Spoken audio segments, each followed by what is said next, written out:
তো পুরো ব্যাপারটা শুরু হয় খুব ছোট্ট একটা চ্যালেঞ্জ দিয়ে। কুসমি নামের একটি মেয়ে সে তার দাদামশাইকে গিয়ে ধরেছে, তুমি বড্ড বানিয়ে কথা বলো, একটা সত্যিকার গল্প শোনাও না।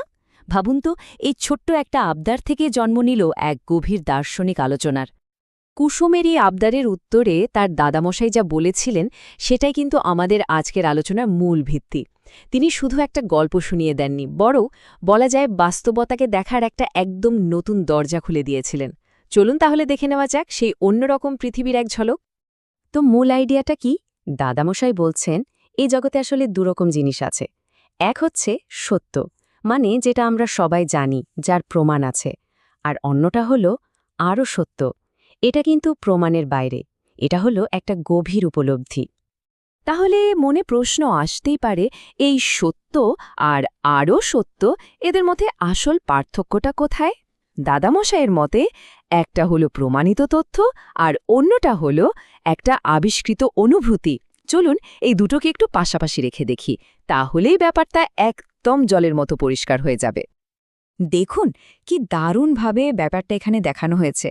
একদিকে সত্য, যেমন মেয়েটির নাম কুসমি, এটা তো সবাই জানে, এর প্রমাণও আছে। আর অন্যদিকে হলো আরও সত্য, সে একজন পরী। এটার কিন্তু কোনো প্রমাণ নেই, এটা আবিষ্কার করতে হয়, অনুভব করতে হয়। সোজা কথায় একটা হলো ফ্যাক্ট আর অন্যটা হলো একটা খুঁজে পাওয়া অনুভূতি। এই আরও সত্য ধারণাটা তো একটু জটিল, তাই না? এটাকে আরও সহজ করে বোঝানোর জন্যেই দাদামশাই একটা অসাধারণ গল্প বলেন। আর এই গল্পের মধ্যে লুকিয়ে আছে সেই রহস্যটা, কিভাবে তিনি কুসুমের এই পরীর পরিচয়টা আবিষ্কার করলেন। গল্পটা একটা পূর্ণিমার রাতের। কুসুমি পড়তে পড়তে ঘুমিয়ে পড়েছে, আর ঠিক তখন চাঁদের আলো এসে পড়েছে তার মুখের ওপর। কি যে সুন্দর লাগছিল তাকে! আর ঠিক সেই মুহূর্তেই পরিস্থান থেকে এক দূত এসে হাজির। সে নাকি এক হারিয়ে যাওয়া পরীকে খুঁজছে। আর জানেন, ঘুমন্ত কুসুমিকে দেখেই সে একবারে চিনে ফেলল। ব্যাস, দাদামশাইয়ের কাছেও তখন সেই আরও সত্যটা পরিষ্কার হয়ে গেল। কিন্তু এখানে একটা ছোট্ট সমস্যা ছিল। পরে দূতটা বুঝতে পারল কুসমি আর আগের মতো নেই, সে এখন হয়ে গেছে পৃথিবীর পরী। মানে পৃথিবীর মায়া, পৃথিবীর ভার তাকে বেঁধে ফেলেছে। তাই চাইলেই তাকে আর আগের মতো সহজে ফিরিয়ে নিয়ে যাওয়া যাবে না। আচ্ছা, কুসুমে পৃথিবীতে এলো কি করে? সেই গল্পটাও কিন্তু দারুণ। একদিন সে পারিজাতের বনে একটা প্রজাপতির পিঠে চড়ে দিব্যে উঠছিল। হঠাৎ দেখল সাদা মেঘের একটা খেয়া নৌকো। কৌতূহল তো হবেই, সে টুপ করে উঠে পড়ল সে নৌকোয়। আর সেই নৌকোই তাকে ভাসিয়ে নিয়ে এলো একেবারে পৃথিবীর তীরে। সেখানেই তার মা তাকে খুঁজে পেয়েছিলেন। গল্পটা শোনার পর কুসুমি মনেও ঠিক সেই প্রশ্নটাই এলো, যেটা হয়তো এতক্ষণ আমাদের সবার মনেই ঘুরপাক খাচ্ছিল। সে জিজ্ঞেস করে বসল, দাদামশাই, আচ্ছা, এ কি সত্যি? আর এই একটা প্রশ্নই কিন্তু পুরো আলোচনাটাকে তার আসল গন্তব্যে পৌঁছে দেয়। আর এই প্রশ্নের উত্তরেই দাদামশাই তার দর্শনের সবচেয়ে জোরালো কথাটা বলেন। তিনি বলেন, আমি কি সত্যিকে মানি? এ হলো আরও সত্যি। তার মানে তিনি ওই সাধারণ প্রমাণিত সত্য নিয়ে মাথা ঘামান না। তার কারবার হলো এই আরও সত্য নিয়ে, যা অনুভব করতে হয়, উপলব্ধি করতে হয়, আবিষ্কার করতে হয়। এটা ফ্যাক্ট বা তথ্যের অনেক ঊর্ধ্বে। বেশ, তাহলে পরের প্রশ্নটা কি?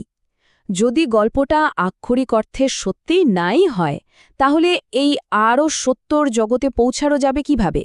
এর উত্তরটাও কিন্তু বেশ মজার। আসলে এই যাত্রাটা শরীরের নয়, মনের। আর এই পথের খোঁজটাও আমরা পাই কুসুমির পরের প্রশ্ন থেকে। সে খুব সরলভাবে জানতে চায়, আমি কি পরিস্থানে ফিরে যেতে পারবো না? দাদামশাইয়ের উত্তর হল, হ্যাঁ পারবে, পথ খোলা আছে।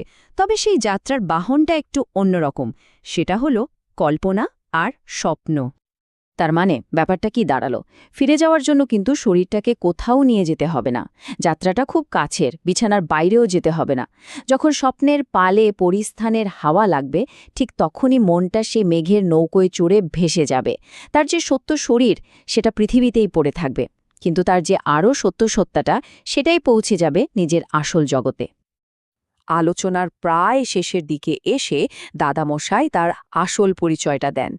তিনি আসলে কে? আর কেনই বা তিনি এই আরও সত্য নিয়ে এত কথা বলছেন? ঠিক এখানেই আমরা শিল্প মানে আর্ট আর কবিতার আসল উদ্দেশ্যটা খুঁজে পাব। দাদামশাই নিজেকে বলছেন আরও সত্যের কারবারি। এর মানে কি? এর মানে হলো তিনি সেই সব সত্যকে তুলে ধরেন যা খালি চোখে দেখা যায় না। তিনিই তো সেই শিল্পী বা কবি যিনি নামের বাঁধন ছিঁড়ে আমাদের ভেতরের আসল গভীর পরিচয়টাকে বের করে আনেন। আর তার এই পুরো দর্শনটাই তিনি একটা ছোট্ট কবিতার মধ্যে দিয়ে বুঝিয়ে দেন। তিনি বলছেন, বাবা মা যে নামটা দিয়েছে সেটার চেয়েও অনেক বেশি দামি হল কুসমির সেই লুকিয়ে থাকা পরিচয়টা, যেটা তিনি নিজে আবিষ্কার করেছেন। এই কথাটার মধ্যেই কিন্তু কবিদের আসল কাজটা লুকিয়ে আছে। তাদের কাজই হল নামের এই বাঁধনগুলো, এই শৃঙ্খলগুলো কেটে ফেলা। তারা কোনো মানুষকে শুধু তার একটা পরিচয়ের মধ্যে আটকে রাখেন না, বরং তার ভেতরের যে অসীম সম্ভাবনা সেটাকে দেখতে পান, আর সেই সম্ভাবনাকে মুক্তি দেন। আর এখানে শিল্পের আসল উদ্দেশ্যটা পরিষ্কার হয়ে যায়। যে জিনিসটাকে কোনো নাম বা সংজ্ঞা দিয়ে বাঁধা যায় না, শিল্প বা কবিতা কি করে, সে শুধু ছন্দের মাধ্যমে সেটার দিকে একটু ইশারা করে দেয়। এই আরও সত্য জিনিসটাও ঠিক তেমনই একটা অনুভূতি। ভাষায় হয়তো পুরোপুরি বলা যায় না, কিন্তু ছন্দের মধ্যে দিয়ে ঠিকই অনুভব করা যায়। তাহলে সব শেষে প্রশ্নটা কিন্তু এটাই থেকে যায়, আমাদের জীবনের গল্প, আমাদের কল্পনা, আমাদের শিল্পকলা, এগুলো যে একটা গভীরতর সত্যের দিকে ইশারা করে, সেই আরও সত্য জিনিসটা আসলে কি? হয়তো এর কোনো বাধা ধরা উত্তর নেই, উত্তরটা হয়তো প্রত্যেকের নিজের নিজের উপলব্ধির মধ্যেই লুকিয়ে আছে।